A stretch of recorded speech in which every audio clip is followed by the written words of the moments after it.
Europe 1. Bonjour Laurent Tessier. Bonjour Thomas, bonjour Marion, bonjour à tous. Rédacteur en chef de l'émission Pascal Pro et vous sur Europe 1. Vous le savez, de 11h à 13h. Laurent, vous nous dites que le week-end que nous venons de passer a montré tout ce qui n'allait pas dans le pays. Oui, c'est un résumé terrible. La France est aujourd'hui un pays dangereux pour nos compatriotes de confession juive avec la multiplication des actes antisémites. Quand un adolescent de 16 ans agresse violemment samedi après-midi le rabbin d'Orléans devant son fils de 9 ans, le rabbin qui a pris la parole hier soir sur CNews. Il commence à crier en disant « Monsieur, est-ce que vous êtes juif ?» Je réponds « Oui ».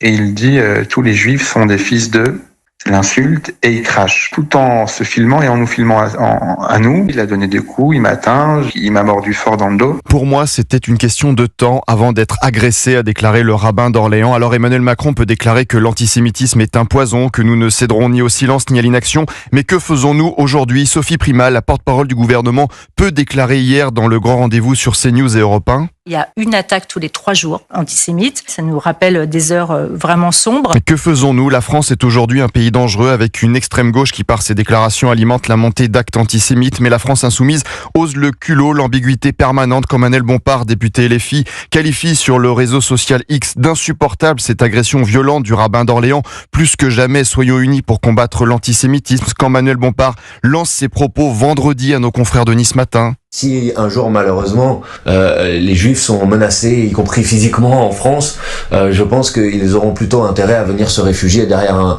ou chez un militant de la France insoumise que dans un militant de l'extrême droite. Le culot, l'ambiguïté permanente alors que LFI a fait une affiche caricaturant Cyril Hanouna copié d'un film de propagande nazie de 1940. Que vous avez la députée européenne LFI Rima Hassan qui déclarait il y a peu sur Sud Radio. Le Hamas a une action légitime si on se réfère aux résolutions des Nations Unies. Et le constat, l'année dernière, 1570 actes antisémites ont eu lieu dans notre pays, 62% des actes antireligieux. La France est aujourd'hui un pays dangereux aussi pour nos policiers quand lors de manifestations contre le racisme samedi, on pouvait lire sur des pancartes « Abat les flics, les blancs », des violences, de la casse, ces slogans aussi contre des médias, des animateurs.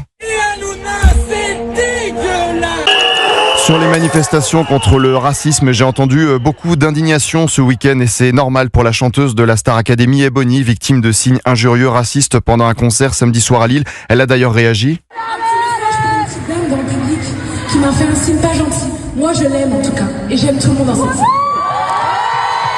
Parce que la reine n'a pas sa place dans cette salle. C'est choquant, honteux. Évidemment, le député LFI Manuel Bompard a réagi, soutien à Ebony contre le racisme, contre la haine, pour l'égalité, nous vaincrons. Mais j'aimerais qu'il y ait la même indignation pour une personne victime de racisme anti-blanc. Ceux qui disent notamment des journalistes que cela n'existe pas, comme à Crépol. On a du mal à dire les choses. La porte-parole du gouvernement hier, Sophie Primas. Moi, j'habite dans un endroit dans les Yvelines avec beaucoup de populations de toutes les origines, etc. Et il est arrivé, par exemple, à ma fille au lycée de se faire traiter de sale blanche. Donc ça, c'est du racisme vraiment à l'état pur. Non. C'est du racisme anti-blanc, Sophie Primas. Dites-le.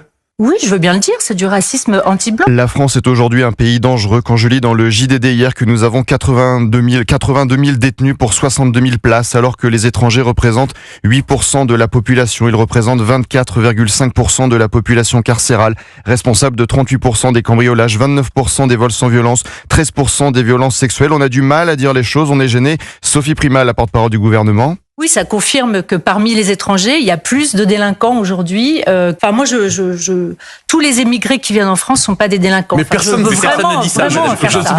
On a du mal à dire les choses. On est gêné. On en est là. La France est aujourd'hui un pays dangereux. Merci Laurent Tessier.